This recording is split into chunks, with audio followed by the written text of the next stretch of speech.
Hello and welcome. Today's podcast has a very topical item that we're going to be discussing, which is leasing, and leasing on the side of the business, not on the side of the landlord, and the considerations that you need to undertake to make sure that you're in the best position for your business and that your whatever premises you're leasing match your business. We've got John Reid from LPC Property Consultants who's going to share some amazing information with us. It's a great topic, so let's jump into it. With 30 years' experience in auto logistics and state-of-the-art locations in 5 major Australian cities, Precar Fleet Services are a premier all-in-one solutions provider for commercial vehicle fleet operators, leasing companies and original equipment manufacturers. Please visit precar.com.au and click on the link to Fleet Services. That's good. I'm keen to hear what John's got to say, because I think the space that John operates in is often misunderstood, but is such an incredibly important part of operating any business. So the pressure's on you, John. You got to. Well, I agree. I agree with your statement there, Mark. So that's a good start. And the thing is, I think what's important is people don't realize, when you're getting into a business, you're signing a lease, you just get in and you sign the lease agreement. And you're so excited about starting your business and getting into the property or whatever, especially small businesses. They don't realize how significant it is and what impact it can have later in your business life. So, John, to kick things off, can you maybe just tell us a little bit more about LPC and what you do? Well, I'm a director and shareholder of LPC, along with a few of my colleagues. And LPC is an acronym where the founder's name was Lease Property Consultants, and it's been shortened to LPC over the years. The problem that we solve for clients, well, first of all, who are our clients? Our clients are commercial tenants, retail, industrial, and office, public sector, private sector, not-for-profit. Any occupier, tenant is not quite the right word, any occupier that's using commercial space for a business purpose or an organizational purpose are our clients. And our expertise is primarily in leasing, although we will sometimes advise our clients that it is better to take a freehold ownership of a particular asset. But our focus is on leasing, because most commercial occupiers lease premises. And what we do is we do our best to de-risk the accommodation arrangements for the occupier as best we can. Our mantra is we try to future-proof the accommodation arrangements having regard to the business requirements and risks. That's actually a very profound mission statement as far as the customer is concerned, because accommodation requirements is such a critical point, because we all know that the lease location is the value of a lot of the business value is often in the lease and the term of the lease. So, if you've set up a business, your goodwill, your customers know where you are, your facilities and your infrastructure set up accordingly so you can actually conduct the business that you want to in the most efficient way. Those lease arrangements are critical so that you can maintain that. And if the time comes to sell, you sell it with the longer lease. So that's a very strong objective and strong problem that you're solving for your clients. Yes, I think so, Mark. And obviously our clients vary from mom and pop owners of businesses to multi-site, 1,000-site retail outlets perhaps. And so each client has got a different business problem that they need to solve. And key for us at a strategic level is translating that business problem into an accommodation requirement, an accommodation strategy, if you like. The way the industry works is because it's dominated by the supply side. By the supply side, I'm referring to landlords and developers and builders, and they would control the associations and effectively control the narrative in the industry. Is essentially, you could say that the norm is that space comes before business, if that makes sense. But from our side, we have no ties no source of conflict in terms of a potential tie to the supply side. And for us, business comes before space. So the starting point for finding space, if you like, for our clients is to understand their business requirements and risks. Now, John, to me, what I'm quite interested in is that COVID caused quite an upheaval in the market, especially with people starting to work from home. And we've seen major changes happening in the industry. Can you talk more about that? Can you explain what happened through COVID and then after COVID? I'm glad you've gone to the pandemic, and because the pandemic, in a very forcible way, brought to the fore the risks for commercial occupiers that are inherent in a lease. And so you had, what was Melbourne? Melbourne must have been 280 odd lockdown days, I think it was. Sydney probably was not far behind. And so you had this either impaired or totally interrupted utility of the leased asset.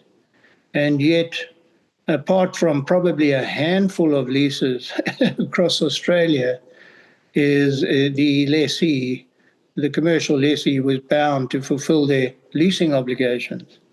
And so I think for the first time in a very obvious way, a circumstance, more specifically the pandemic, forced people to start thinking about leases as that you're purchasing utility value of a hired premises, if you like, and you want to have some guarantees about the utility of that asset. So that's one of the impacts that the pandemic had, was brought that to the fore. Of course, the government, in trying to solve the problem with businesses not being able to use premises, particularly in the retail space, is the government tried to deal with the matter after the fact.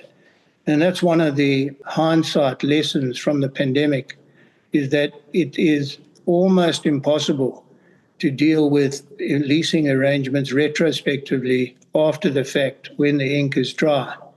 And so moving on a couple of years, you find today that a major cause of the very high level of insolvencies last year and this year and continuing into the future has been the leftover impact of the leasing obligations and deferred rentals that have been incurred, and the difficulties of trying to run a better business, afford more costs in a more difficult post-pandemic environment compared to what was there prior to the pandemic. So, John, is it fair that you had the pandemic, so there were lease deferrals? Some landlords actually did forego lease payments. Yeah. So they basically gave the tenants reduced lease, or in some instances, 1 or 2 months free rental or free lease. Yeah. So what you're saying is that now we've got a situation where you had trading conditions that JobKeeper and stimulus money kept a lot of those retailers afloat. They weren't paying leases, but they had deferred leases. So here we come out of the pandemic. They're returning to pay their leases, but they have to pay back leases that they didn't pay during the pandemic, at the same time as high interest rates are slowing down the economy and they're actually selling less. Yes, and that you've described that well, Mark. There's a little bit more to the story, and probably captured in the words of Picasso. Picasso said, "Know the rules like a pro, so you can break them like an artist." And so the intention of the government, both federal and at a state level, in introducing legislation which tried to, by intent, bring about what we would call lease waivers, which is what you've referred to. You don't have to pay us, the landlord effectively saying, is that legislation got changed. From the tenant side, you could say it got watered down, and there became a mix between waivers and deferrals. And of course, if you're running a good business from the landlord side, what are you going to do? You're going to draw on bank guarantees. You're going to draw on personal guarantees. You're going to look at the minimum threshold for a waiver and maximize the threshold for a deferral. And so that's the additional aspect to what you described, is that the level of success in the intention of achieving waivers was actually very limited.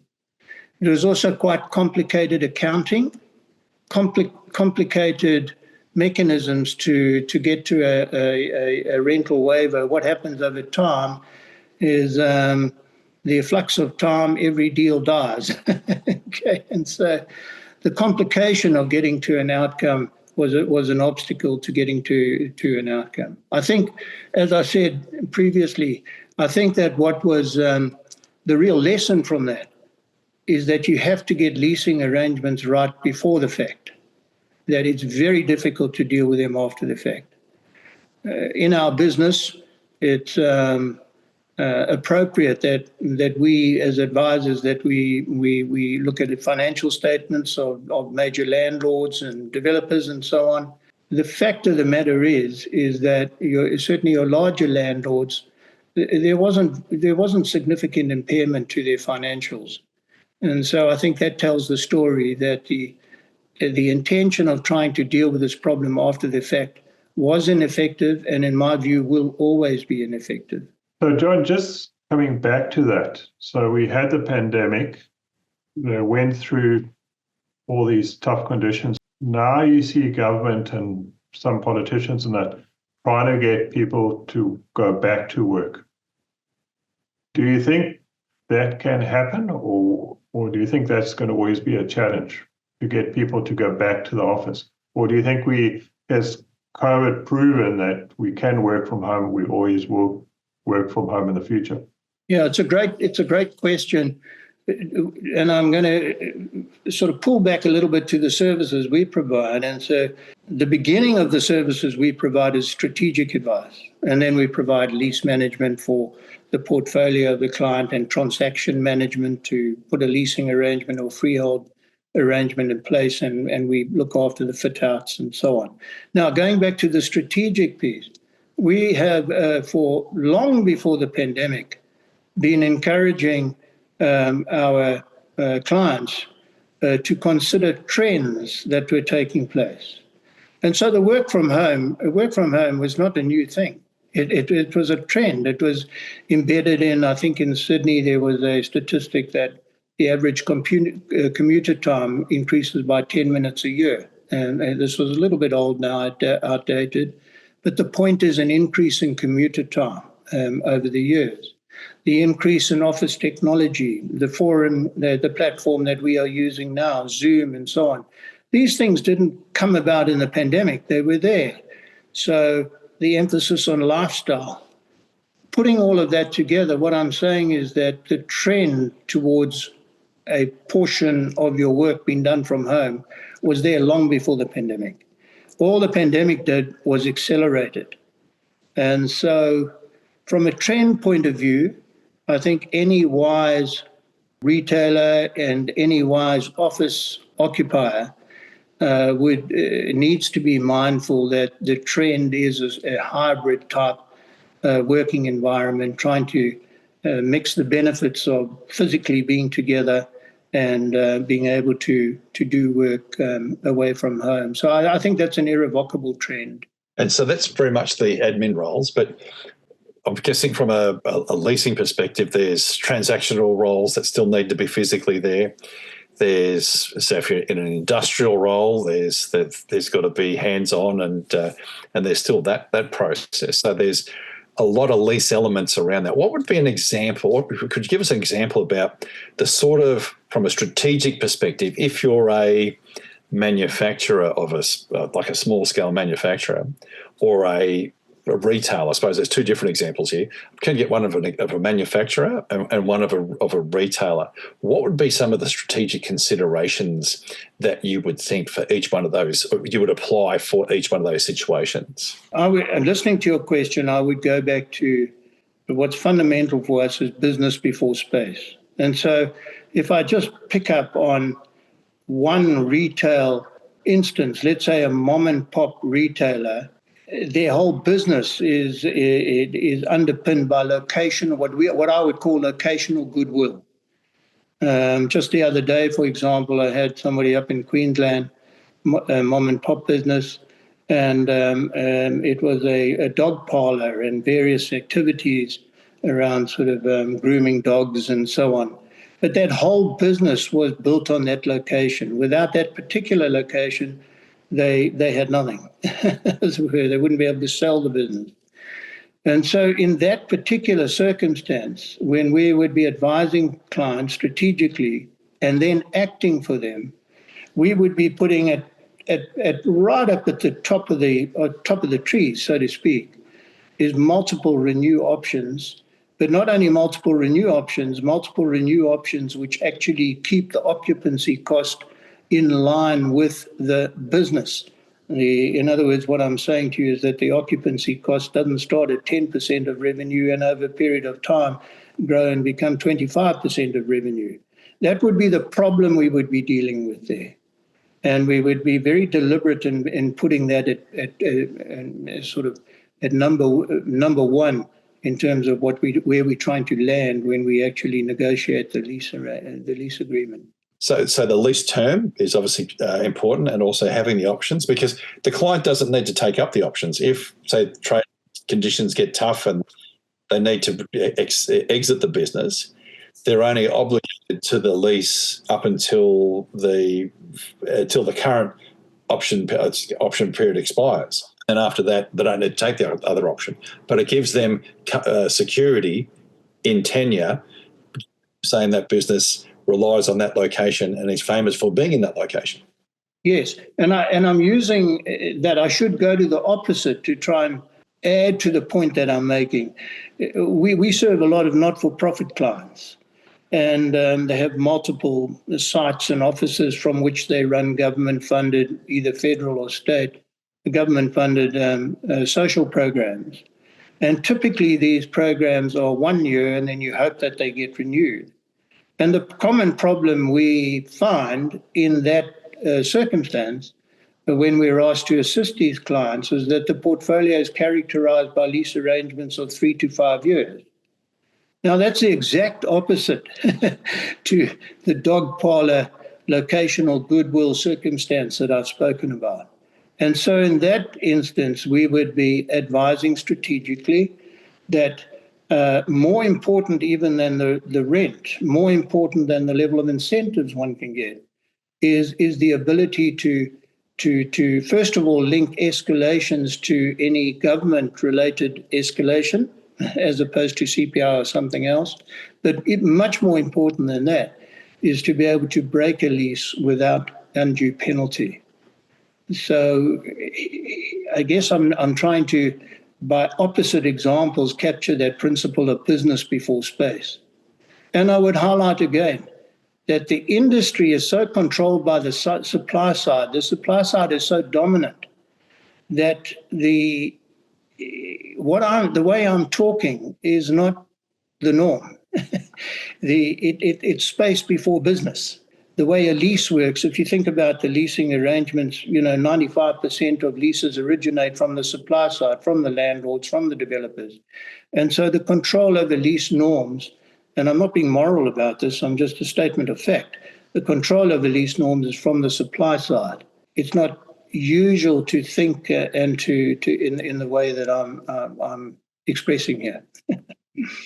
Now, John, coming back to retail, you've seen a lot of online business development in that. Do you see that as a trend? And is that a concern you should take if you're in the retail space? Oh, definitely. There's no question. And it's again, John, what did the pandemic do? The pandemic accelerated online retail. But we all know that was more obvious than work from home. That trend was there long before. And so it's so important when we advise our occupiers to consider trends, to understand trends. So in the retail space, what you're finding, the term that we use is more and more omni-channel, trying to work out this mix between the physical, the brick and mortar, and the online, and even more subtle, trying to work out the link between what you see in the shop and then how you purchase it. So more and more you're getting you're getting go to a shop, click and collect. A day later was this.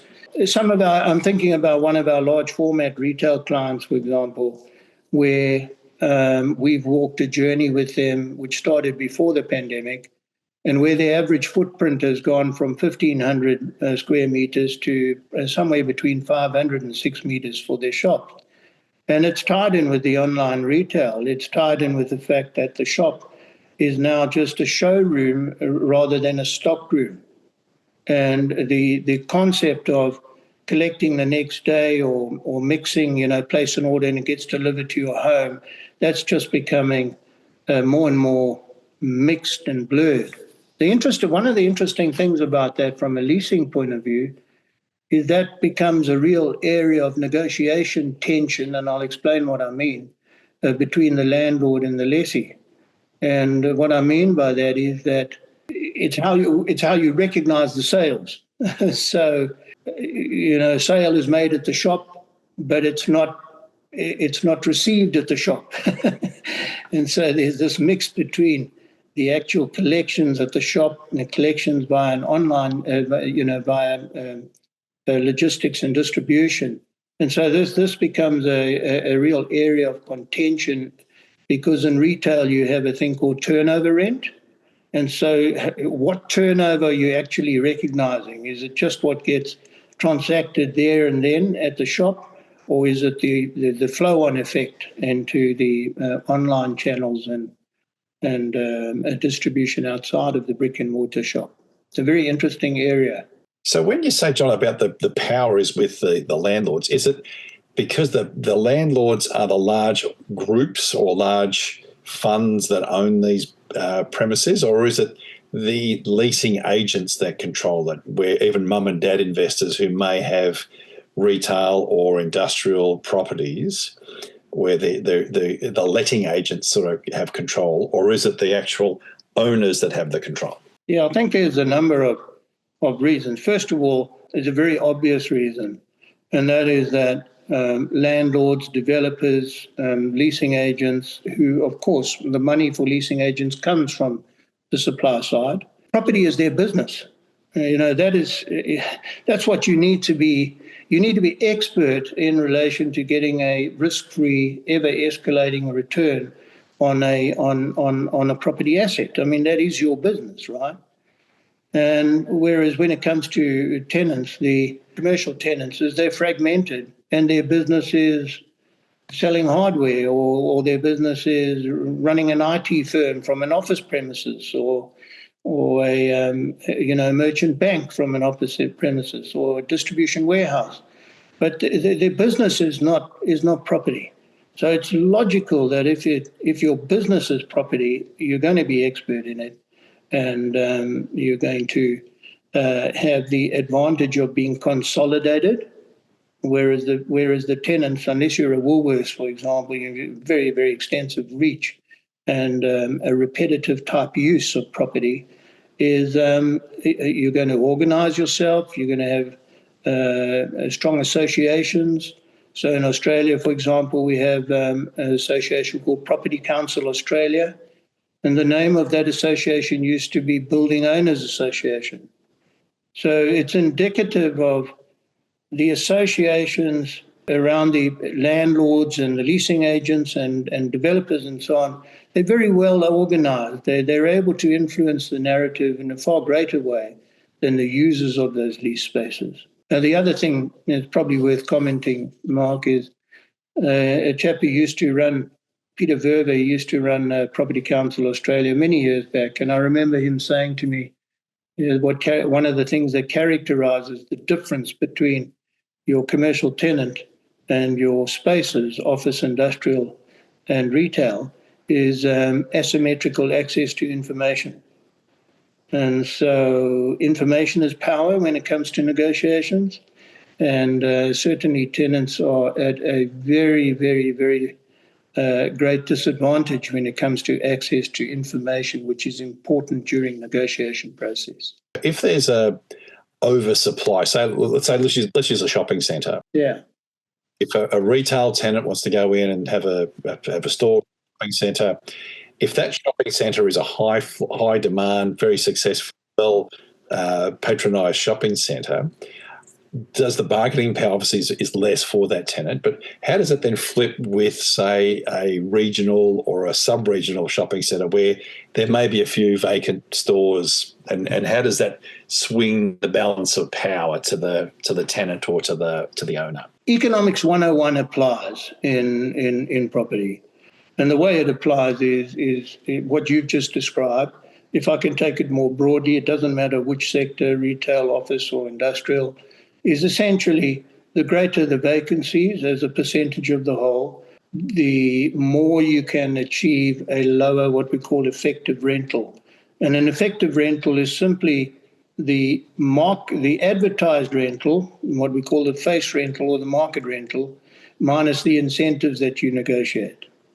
And so from an accounting point of view, you've got an amortized rental where if the vacancies are very great, for example, during the pandemic, is in the office space with the uncertainty around work from home and so on, it would not have been unusual for us in the office sector, CBD, to negotiate incentives of 40, 45%, 50%. That's sort of economics 101. And that will follow the level of vacancies. Tight vacancies, very difficult to get incentives, and therefore a strong similarity between the face rental and what you actually pay. The industrial sector, for example, during the pandemic, because of the emphasis on online and logistics, is the industrial sector in Australia. If I look at Melbourne and I look at Sydney, they had the lowest vacancies in the world, running at about 2%. And so it was almost impossible to negotiate incentives and very much supply side power. Now, Mark, stepping away from that, there's more subtle areas in lease arrangements which don't get attention, and this is my own opinion, is the strength of the supply side in commercial leasing. And because of all your leases originate with solicitors and they have control over information, is such that you can't get away from economics 101. And so vacancies go up, there's going to be incentives going to happen. But what is far more difficult to shift from the tenant's perspective is 4 other areas, not just cost, 4 other areas such as flexibility, risk, obligations, and guarantees. And it doesn't take one long to think about how important each of those 4 areas are, in fact, to tenants. I'll give you a wonderful example. We spoke about the pandemic. Imagine a lessee who had we would call it a utilization clause in their lease. And that is that if there's any interrupted or impaired usage, there would be recompense in the form of some sort of rent abatement. Now imagine if a lessee had that during the pandemic in Melbourne, 280 odd days lockdown, and quantify that. It's very, very significant. And the point I'm emphasizing here is because of the power of the supply side over what is normative in the industry, is those 4 areas, flexibility, risk, obligations, and guarantees, are very heavily weighted in favor of the landlord, and they change very, very, very slowly. But John, how difficult is it to negotiate some of those, the 4 terms you just spoke about, the flexibility and that? How difficult is it to get that into the lease agreement? And John, very difficult. And the starting point is it's how you see a lease. The norm for the industry and what's been created, it's not a definition in a dictionary, but the norm for the industry is that a tenant is taking temporary ownership of a premises, or let's say the risks of ownership of a premises for a period of time without any benefits of ownership. So, I mean, we've got a wonderful real estate market in Australia. And so you can imagine a tenant who has a solid leasing arrangement, a big office occupier and they've got 10 years and then 2 5-year options, and maybe they had 10,000 square meters. They have created serious value for the landlord by virtue of that, their covenant, by virtue of their brand and their tenancy. But the norm, the norm, as I'm saying, the norm is it's the concept. The supply side has been very successful. And by the way, if I'm it's not a moral question again. If I'm running a supply side, a landlord company, I would be doing my best to preserve passive, risk-free, ever-escalating income. I'd make sure the leasing arrangements reflect that. And so that concept is something, it starts in the mindset of the tenant. We run programs and educational programs, and we do, as a SME, we really do our utmost to create a different mindset. And we encourage occupiers, commercial occupiers, to start with a view that they are buying the right to utilize a leased premises for a particular purpose, together with landlord guarantees around that purpose. If I make that a bit of a mouthful, but if I make it simple, and if I have to take a retailer and the representation made to a retailer might be that there will be 2,000 people will walk past their store on average every day, is that representation can be taken. It works for your business model and you make a commitment. But the question is, what if that drops to 1,000? Doesn't work anymore. And so the starting point that we encourage for negotiations, and the starting point for us as negotiators, is to have that view that you are buying utility value, and you want to articulate that utility value. And then you want to really do your best to get a guarantee. So if I go back to the 4 things that I mentioned, risk, flexibility, guarantees, and obligations, clearly I'm trying to take the risk out of the business model for the retailer by, instead of just getting a marketing representation, actually taking that all the way into a guarantee in the lease. And what if that changes over time? And then, of course, it might get better, and that's fine. Then there can be an increase in the rental. But if it decreases, it can lead to an insolvent business. And so you want to tackle that, in my view. Because that comes back to the next thing, John. We've just gone through election now. So you have all the political issues, and especially before election. Yeah. Things, generally, people tend to be conservative in terms of their business decision making.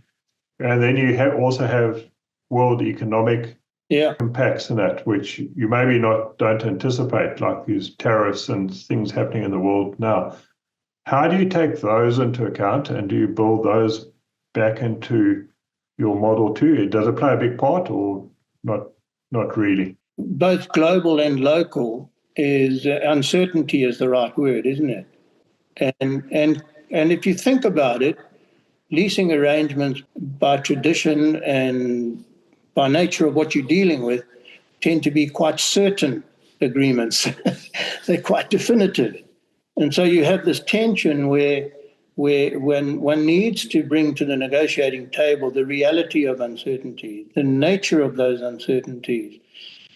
John, even outside of the difficulties we're facing now, I mean, one of the trends is that business cycles are getting shorter and shorter, that businesses are having to adapt more and more.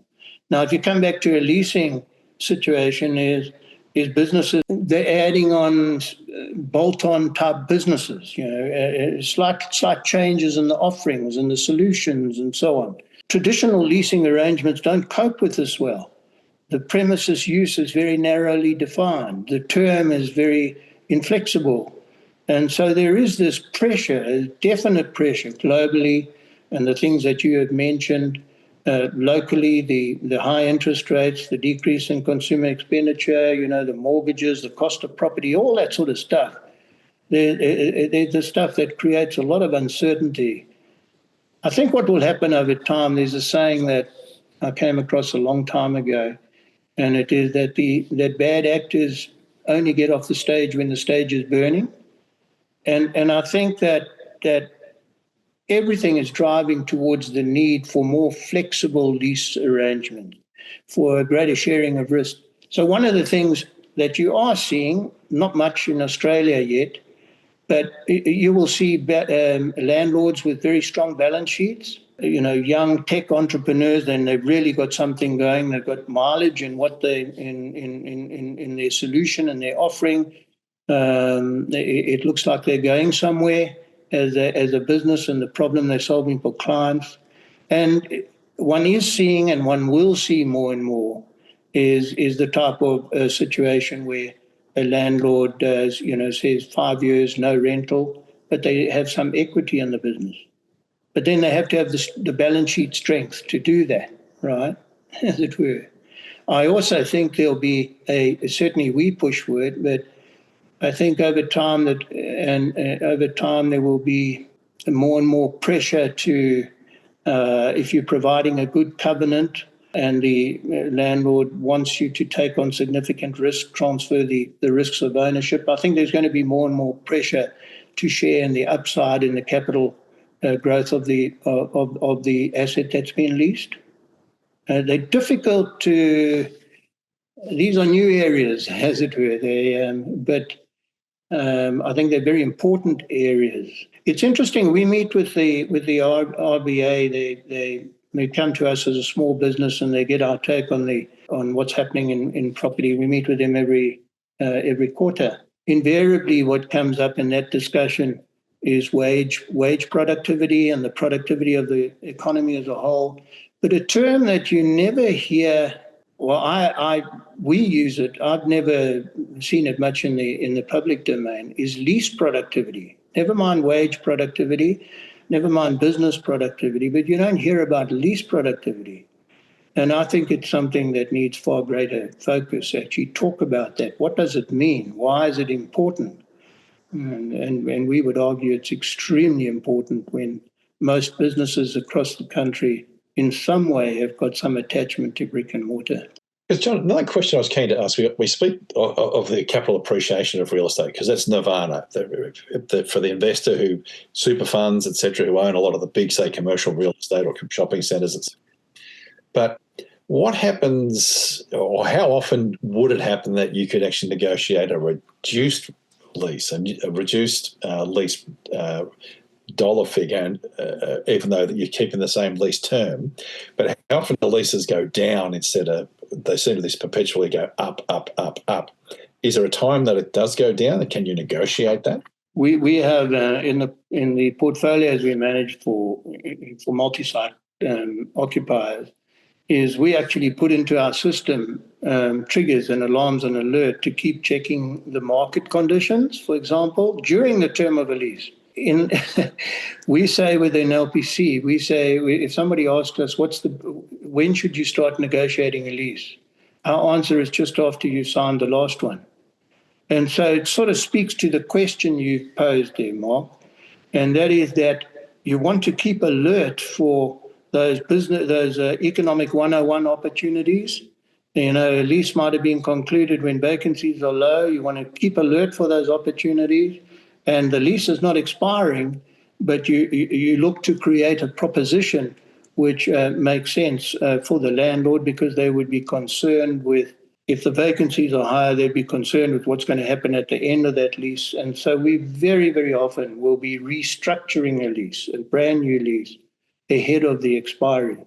But invariably it would have some additional term, some additional years for the lessor.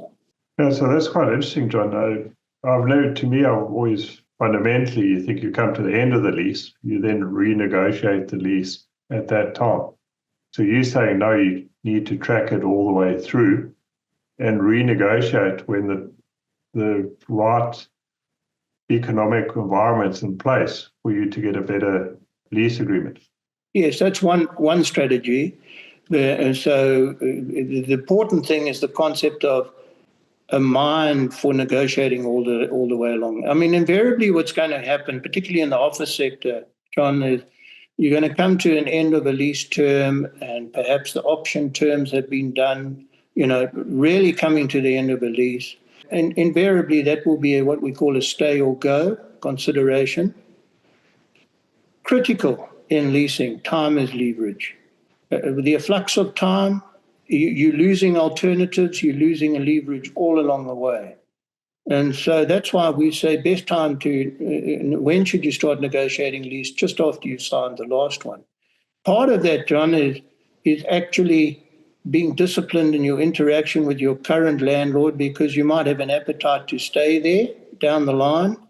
And the more disciplined that interaction and the more you're holding your landlord to account, is you're creating a seriousness about the requirement that you have of the lessor for that tenancy.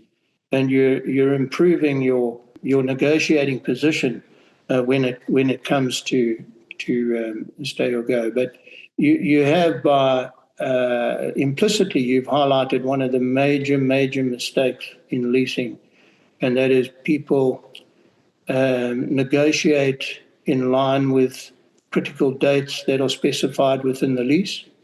For example, exercise an option between 9 months and 6 months out, and then people start dealing with that, whereas they should have started dealing with that 2.5 years before.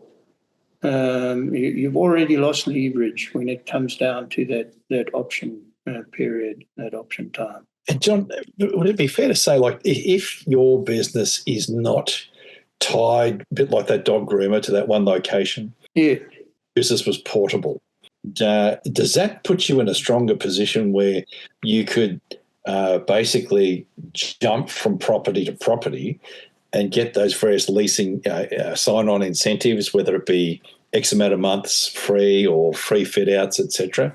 So if you're proactive in that, like once you've negotiated a lease for property X, but you know that term may be 5 years, but if you're immediately looking for the next opportunity to jump out of that building into another building where there may be a motivated lessor who's prepared to give you maybe 6 months free rent or a full fit out of a building for your office or whatever your business is that the sort of stuff that you get? Are your proactive clients doing that sort of activity? Yeah, logically that's correct what you're saying, but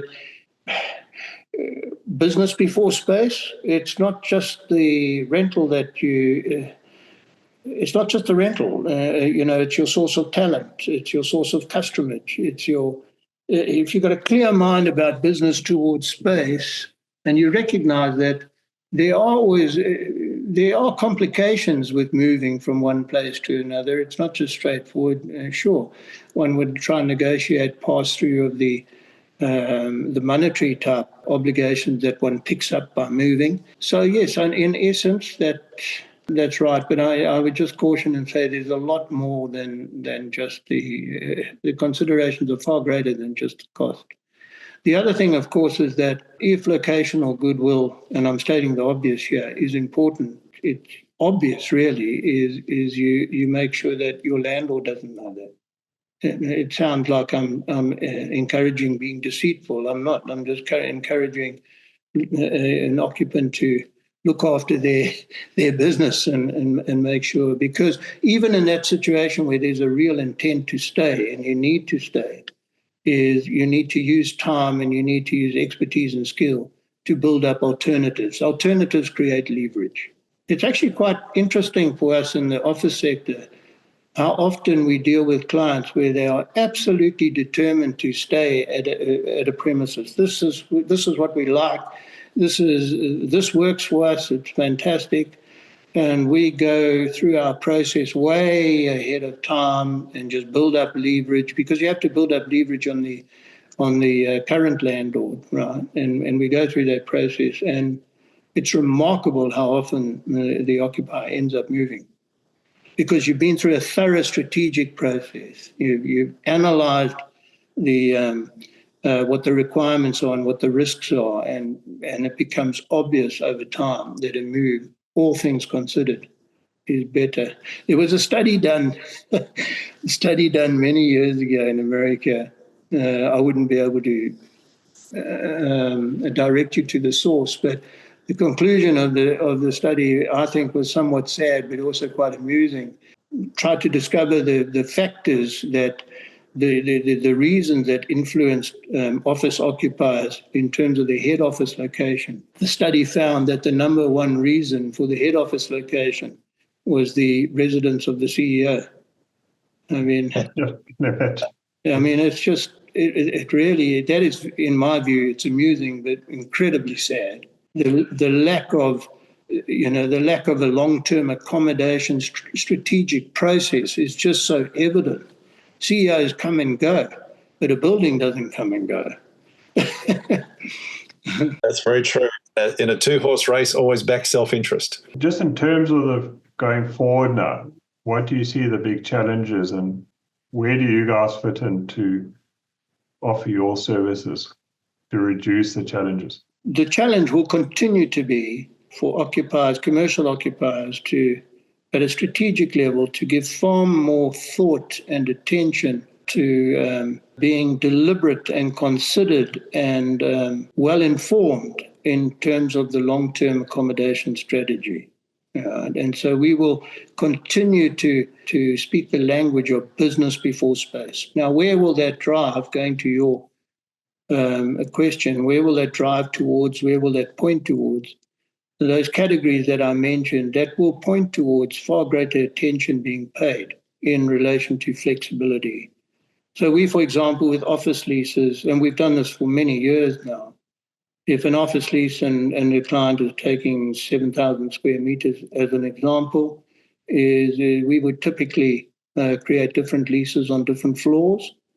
We would be using tactics to enable contraction and expansion, and to enable an alignment with change in the business circumstances to fit and match the accommodation commitments, the leasing commitments over time. So the drive will be to a greater alignment, certainly our drive, a greater alignment between business risk and the accommodation arrangements, what you are obligated to legally, to a greater flexibility. Our drive will be a greater emphasis on not just the tenant obligations, but the landlord obligations. So if you go and look at a typical commercial lease, and you just look at the length of the tenant obligations, and you look at the length, how many lines or pages for the landlord obligations, our drive will be increasing the space taken with landlord obligations and lessening the tenant obligations, or removing the things such as, not limited to, right? Removing ambiguity, making things more clear-cut, more well-defined.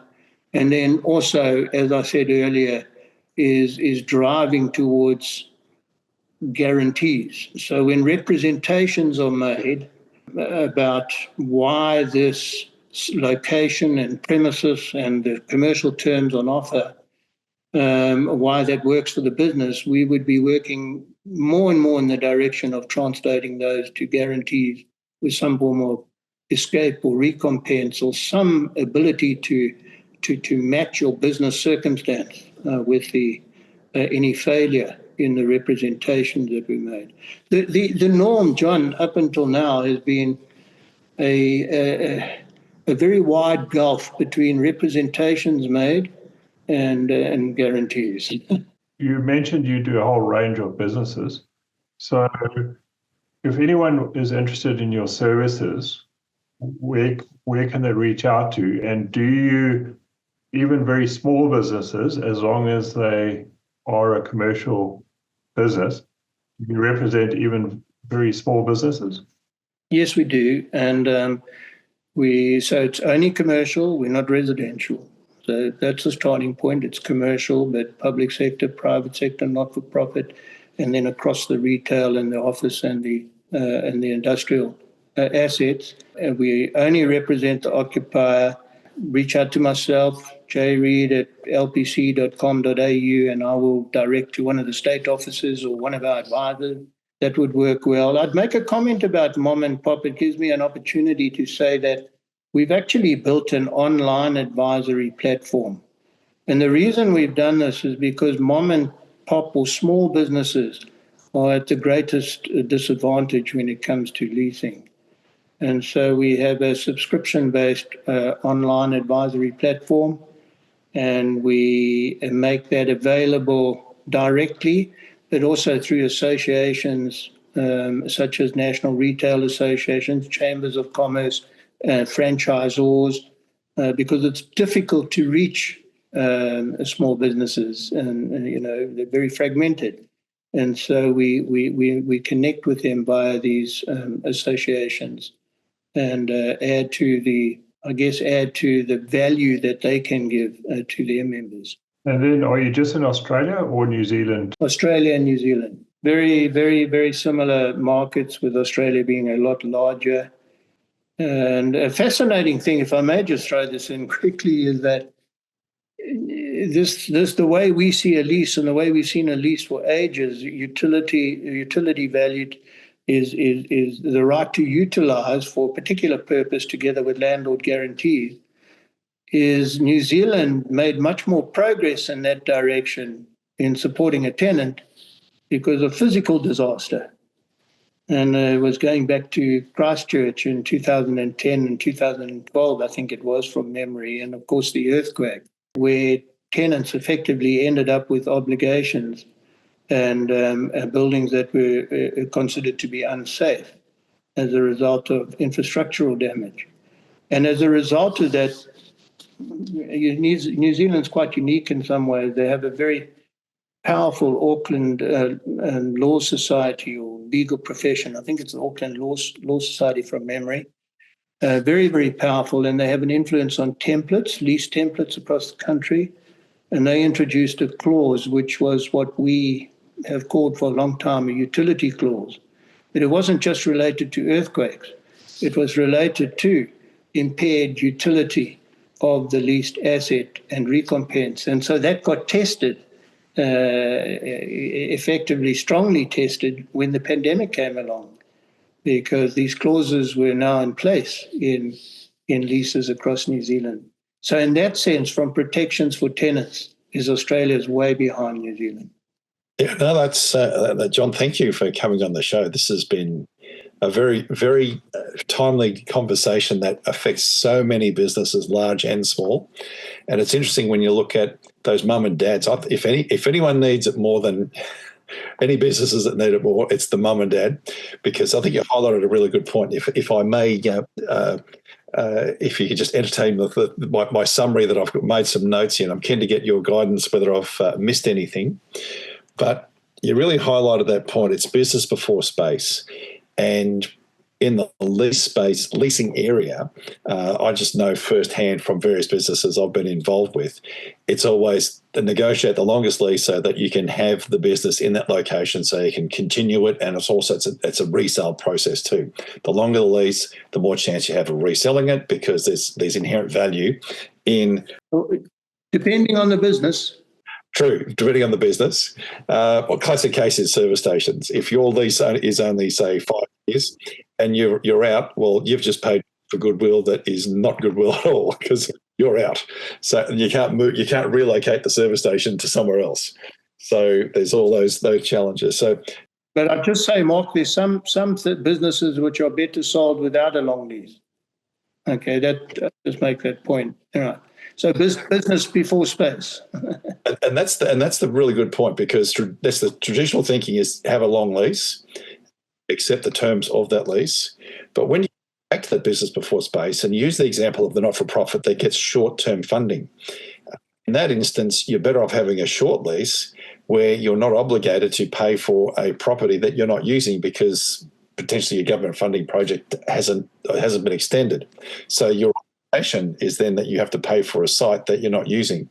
So that's the whole turning thinking on its head, that it's not the cookie cutter, go for a long lease for every application. It is very much have a good hard look at what your business is, correct, the benefits of the location and the facility, and does it match what your business actually does? And secondly, where the plan to take the business is. Because there's no point absolutely to a smaller site or a small facility if the plan is that you'll grow to double. You may need parking, you may need more factory space, you may need shelf space, you may need more people, desks, etc. No point locking into a small location if the plan, and everyone should have a 5-year plan, is at least is to grow, and that the lease has to, and the facility has to be part of that.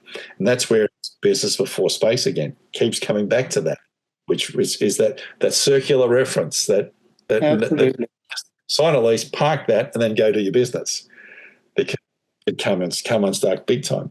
And it's interesting you highlight that there is the power imbalance.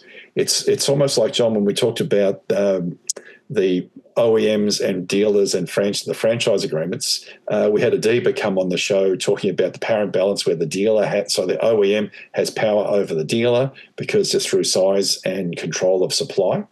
And it's funny how it's the same thing from a property perspective, because the landlords and owners of those commercial properties have the supply that the businesses need, so that you're at the mercy in many instances from a traditional perspective of that power imbalance.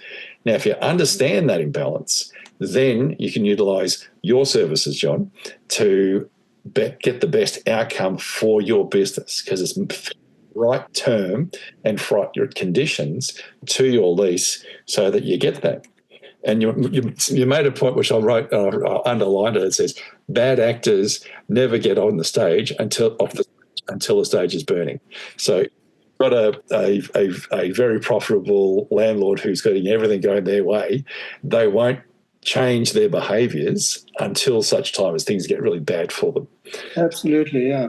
But the one that you highlighted for me, and it was that the four key areas is the flexibility, obligation, risk, and guarantees, and getting that balance right, because it still is very skewed to the supply side and not to the business side.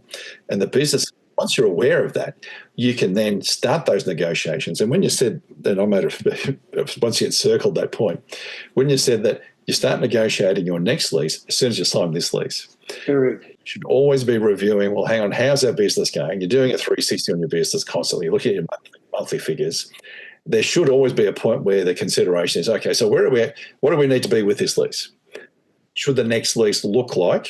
And it should be a living, breathing thing, as opposed to something that's signed, put away on a shelf, and then when the option date arises, that you then consider it then, because you've lost your negotiating power. You mentioned about that process of building the knowledge is power, and this is where the imbalance kicks in again, because the property council has the power, the lessees don't. So it's a matter of getting as much information as possible, being aware what's supply like out there, what are the vacancy rates doing, what are the rents per square foot or square metre, etc. So knowing where the current state is and where the future state likely to be, and also what is your desired future state in facility size, and then how can you mitigate that risk, build a bit more obligation on the other side of the ledger, and have that flexibility, because that's going to make your business be in a better position to survive and thrive. You should come and join our company, Mark. You played that back very well. It's been a great discussion. Thank you for coming on the show. Leave you with one more quote, if I may. Please do.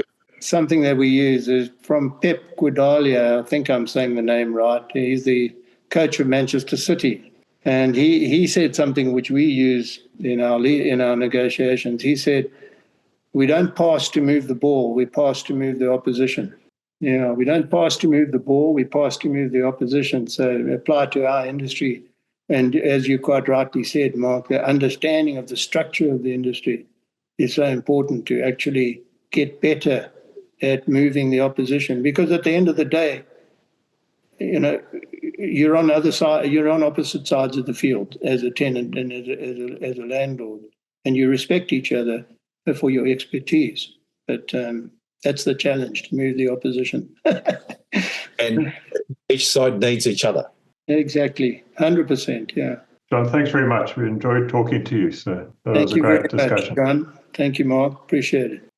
That was a great. John and I often speak of this. This is our. It's like being at university again, isn't it, John? Yeah. Every podcast is an assignment, and it's an opportunity to learn more information and hopefully share that information and knowledge with our listener base. I'm very appreciative. Thank you. Thanks very much for watching. I hope you got the same out of this as we did. Any small business, whether you're small or large, as long as you're commercial property, there's a huge amount to be gained from what John said in this interview. So we look forward to seeing you again next week.